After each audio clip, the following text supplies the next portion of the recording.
remercie le comité d'organisation de m'avoir confié ce sujet pour parler d'un heureux événement qui arrive à nos patientes asthmatiques, mais malheureusement qui peut leur poser un certain nombre de problèmes, comme je vais essayer de vous en parler.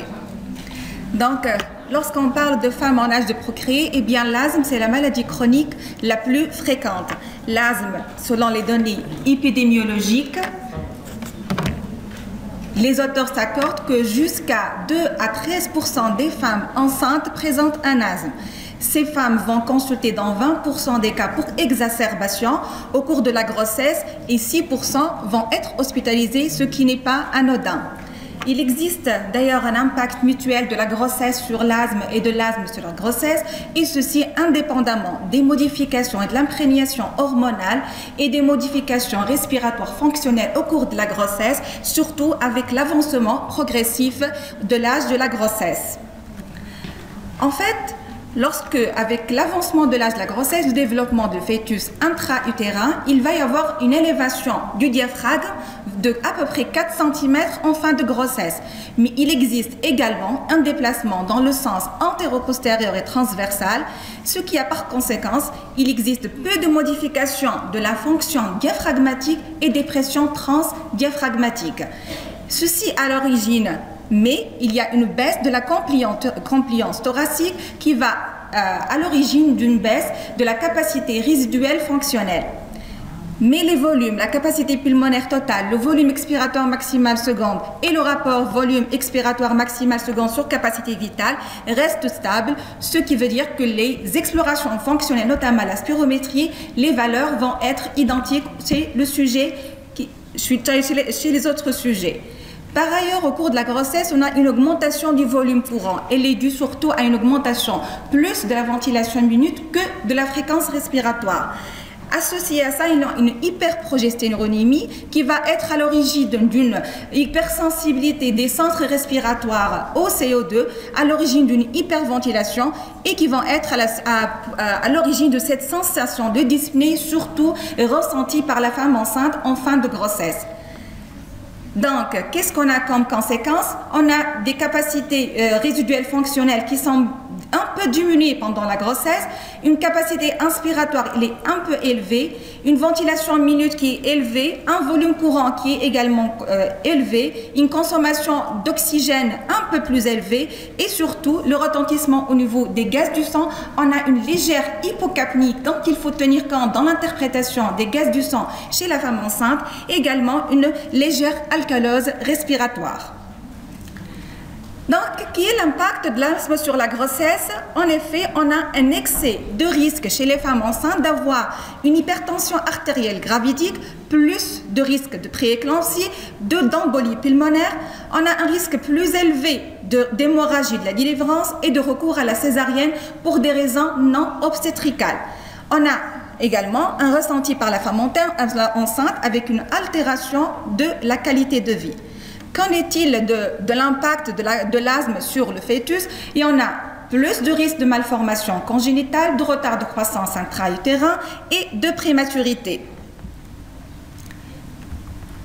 Donc, les auteurs s'accordent que c'est surtout la sévérité de l'asthme et son non-contrôle, surtout avec l'exacerbation, qui influence ces taux de complications.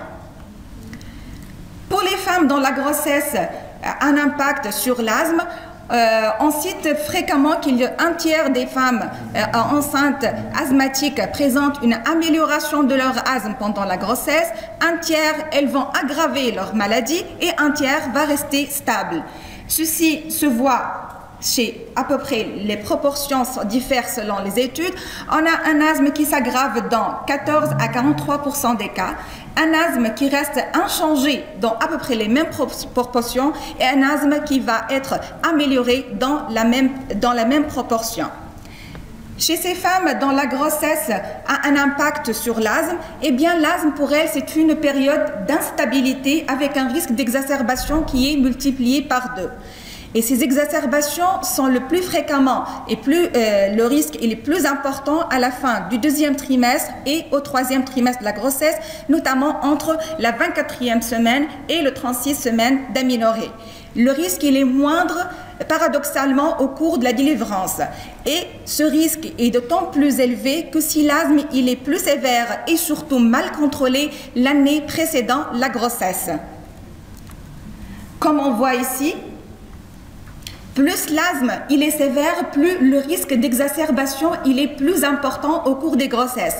On a un taux qui s'élève de 26% lorsque l'asthme il est léger, à 25,7% de risque lorsque l'asthme il est modéré, et sévère, on a un taux qui est plus élevé de 51,9%. Et les auteurs s'accordent toujours que c'est lié surtout à l'inobservance thérapeutique et la susceptibilité de la femme enceinte aux infections virales liées à la modification de l'immunité cellulaire, surtout avec les phénomènes de tolérance qui surviennent au cours de la grossesse. Également, on a remarqué que l'observance thérapeutique, elle chute de façon très exponentielle au cours de la grossesse. Comme on montre sur ce schéma, il y a une baisse de l'observance thérapeutique durant toute la durée de la grossesse et puis elle va reprendre après la délivrance. Donc, et également, dans cette étude, on a l'observance thérapeutique, elle est surtout importante et elle diminue au cours du premier trimestre de la grossesse. Dans cette étude, 22,9% des femmes enceintes, elles vont réduire ou arrêter leur prescription de corticoïdes inhalés. Dans 13,2%, elles vont arrêter les bêta-2 de courte durée d'action et dans 54,5%, elles vont arrêter leurs corticostéroïdes prescrits par voie orale en cas d'exacerbation. Et c'est surtout leur hantise, c'est l'effet tératogène des médicaments pour leur bébé. Comment on peut améliorer tout ça? Eh bien, par l'éducation thérapeutique, nous la faisons chez tous nos patientes asthmatiques, mais il faut collaborer en plus chez la femme enceinte avec les obstétriciens et les sages-femmes qui sont plus au contact durant cette période avec les femmes enceintes, et ceci pour favoriser l'adhésion au traitement et intensifier le suivi, et ça permet ainsi d'identifier un asthme qui est mal contrôlé. Ce qui est des principes de traitement chez la femme enceinte, ils suivent les mêmes recommandations que dans la population générale. Le principe, il est identique. L'objectif, c'est le contrôle. Le contrôle, il peut être évalué sur les symptômes, par le débit expiratoire de pointe qui peut être réalisé chez la femme enceinte. Il n'y a pas de complications par la contraction brutale du diaphragme lors de l'expiration. On peut la faire chez la femme enceinte. Ou dans certaines équipes, ils préconisent la fraction exhalée du NO qui a permis, en cas de disponibilité, de monitorer le dosage des corticoïdes inhalés. Le risque essentiel en cas de malobservance thérapeutique, c'est l'hypoxémie qui est néfaste pour le fœtus, surtout pendant le premier trimestre. Qu'en est-il des médicaments prescrits chez les femmes enceintes? Eh bien, on ne peut pas extrapoler les effets des médicaments dans la population, dans les études réalisées chez les animaux pour les femmes enceintes.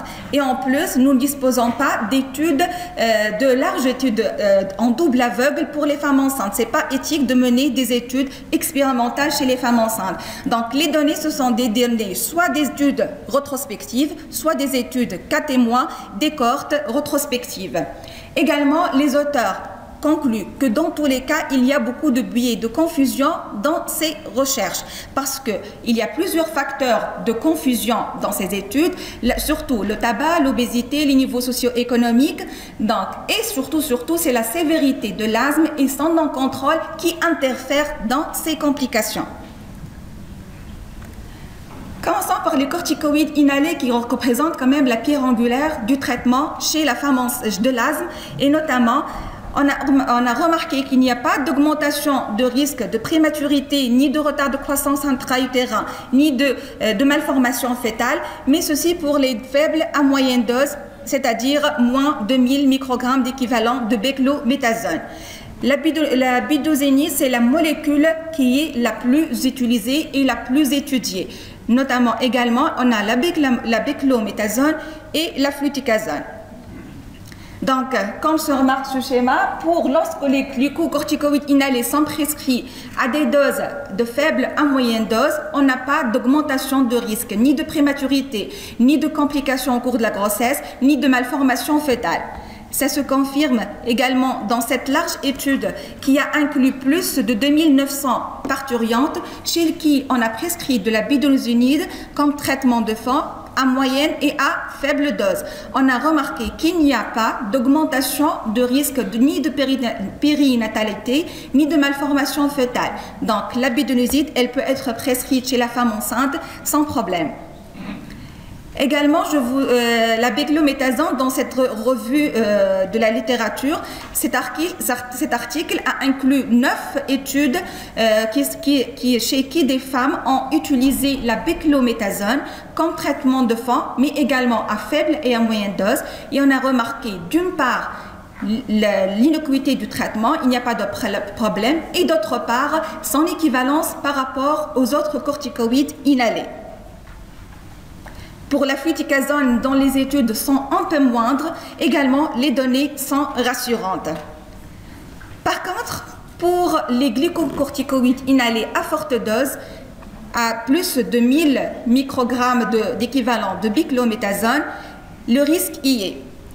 Notamment dans une équipe canadienne qui a travaillé surtout chez les femmes enceintes ayant utilisé les corticoïdes inhalés. C'est l'équipe de Lucie Blais qui a suivi des malades et a sorti un papier, le premier en 2007 puis en 2013, et qui a inclus dans le deuxième plus de 13 000 grossesses chez plus de 10 000 patientes chez qui recevaient déjà soit avant le premier trimestre de la grossesse, soit durant leur grossesse, des corticostéroïdes inhalés à forte dose. Il y avait 154 parturientes.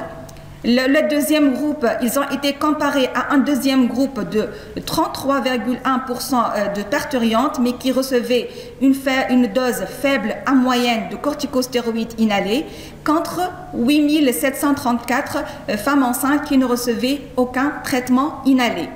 Et bien sûr, les études confirment, nous rassurent sur l'innocuité des corticoïdes inhalés à faible et à moyenne dose, mais lorsque la corticothérapie inhalée dépasse les 1000 microgrammes d'équivalent de beclométhasone, on a un risque plus élevé de malformation fœtale, plus de risque de malformation majeure quand même. Mais les auteurs également conclut qu'il y a dans ces cas-là des facteurs confondants, surtout la sévérité de l'asthme qui a indiqué en fait la corticothérapie inhalée de forte dose et bien sûr le niveau socio-économique. Donc pour les glucocorticoïdes systémiques, surtout prescrits lors des exacerbations, le risque il est là, il y a un risque plus d'hypertension artérielle, de prééclampsie, de diabète gestationnel. Mais les controverses, il y a des études qui concluent qu'il y a plus de tératogénicité, plus de phototoxicité et surtout de toxicité néonatale, avec un risque plus élevé d'hypoglycémie, d'hyperbilirubinémie et d'insuffisance surrénalienne chez le nouveau-né. Mais également, il existe un risque plus élevé de prématurité et de faible poids de naissance. Également, ces auteurs concluent qu'il y a surtout cet asthme qui est sévère et mal contrôlé. Il a un impact important sur la survenue de ces complications.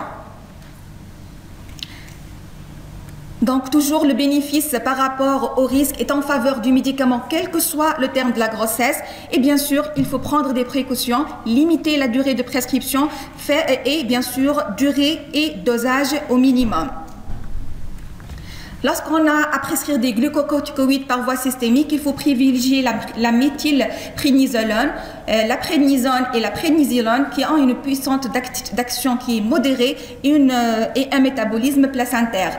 Il n'y a pas de dose seuil pour leur prescription. La posologie et les durées, elle va dépendre de l'indication de sa prescription et surtout, il faut privilégier la dose minimale efficace. Il ne faut pas dépasser les 1 mg et kg par jour.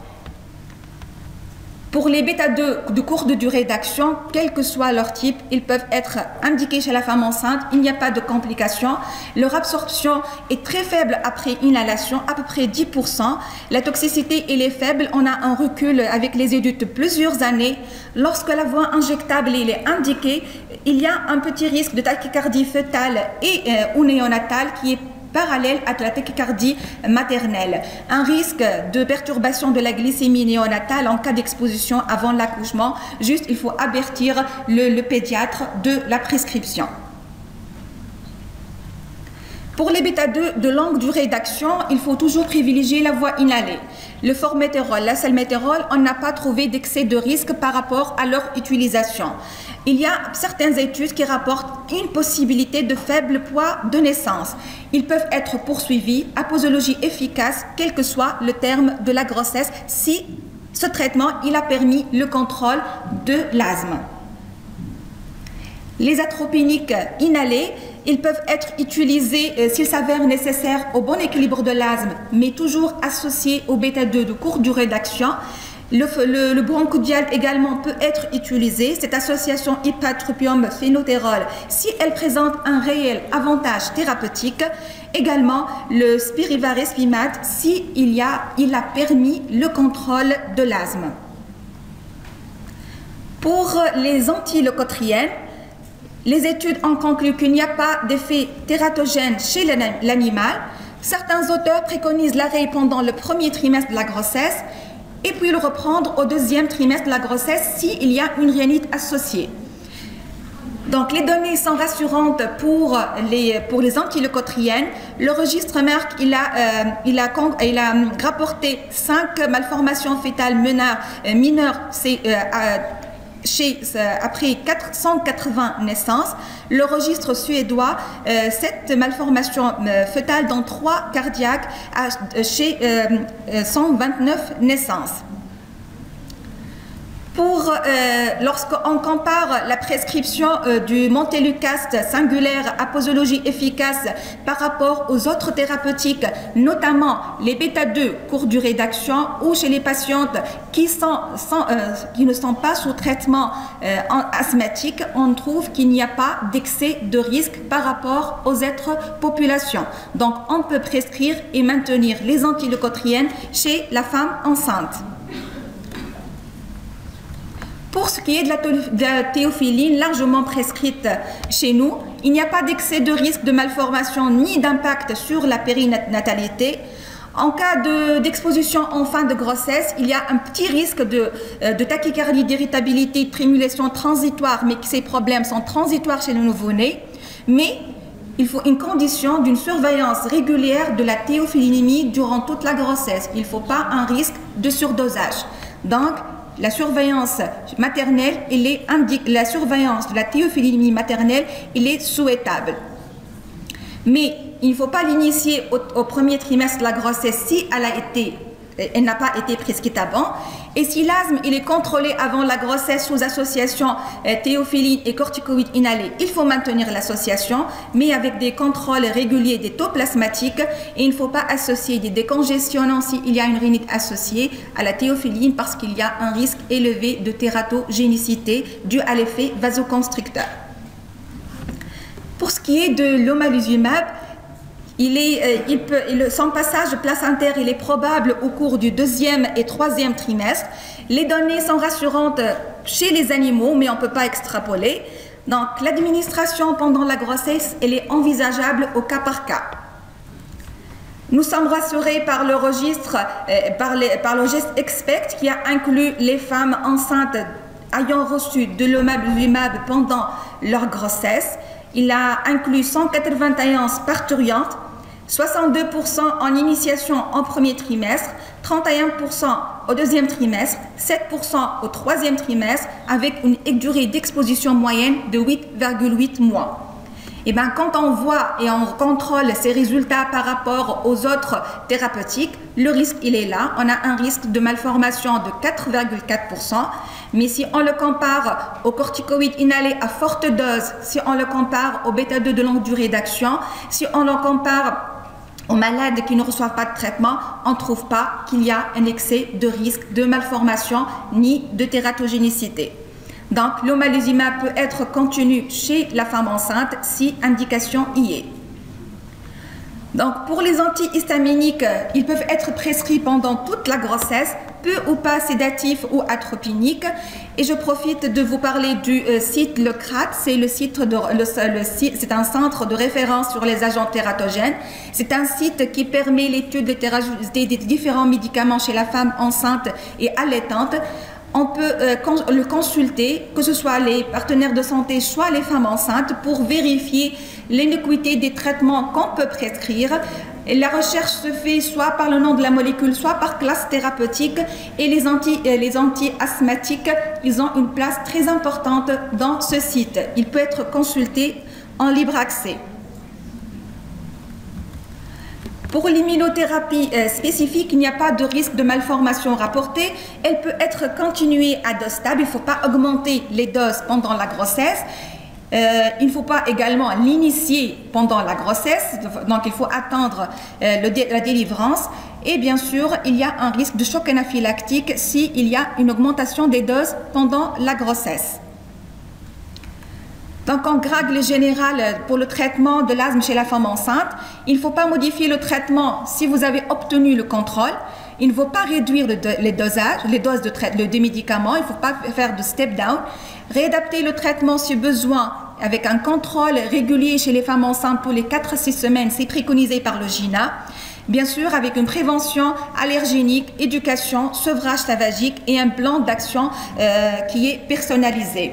Bien sûr, également, il faut rechercher les facteurs de risque, le reflux, la prise de poids excessive et l'obésité. Et bien sûr, il faut conseiller le sevrage tabagique, les infections virales et le stress. Donc, le GINA recommande un traitement agressif de l'exacerbation pour surtout éviter cette hypoxie fœtale. Le traitement associé à une oxygénothérapie, il faut que la saturation maternelle soit supérieure à 95%, les bêta-2 courte durée d'action, une corticothérapie systémique à dosage efficace, bien sûr avec une surveillance maternelle, un monitoring fœtal. Le meilleur traitement, c'est surtout préventif. La vaccination grippale, elle est primordiale chez la femme enceinte. On la conseille quel que soit le terme de la grossesse et bien sûr, elle va prévenir le risque d'exacerbation d'origine virale. Le tabagisme également, oui, à 30% des femmes asthmatiques, elles fument. Donc, il faut conseiller le sevrage tabagique. Il n'y a pas de contre-indication à tous les substituts nicotiniques. Juste, il faut enlever le patch si le patch il est de 24 heures la nuit. Mais il y a une contre-indication au Champix et au Bupropion. Donc, au total, le contrôle optimal de l'asthme chez la femme enceinte, c'est la préoccupation majeure dans la prise en charge de l'asthme de la femme enceinte. Un contrôle optimal, c'est un contrôle des symptômes cliniques, des comorbidités associées chez la femme enceinte. C'est synonyme d'une meilleure qualité de vie et ça améliore la qualité de vie chez nos parturientes. En conclusion, un asthme insuffisamment traité est toujours plus dangereux qu'un asthme bien traité, quel que soit son traitement. Je vous remercie.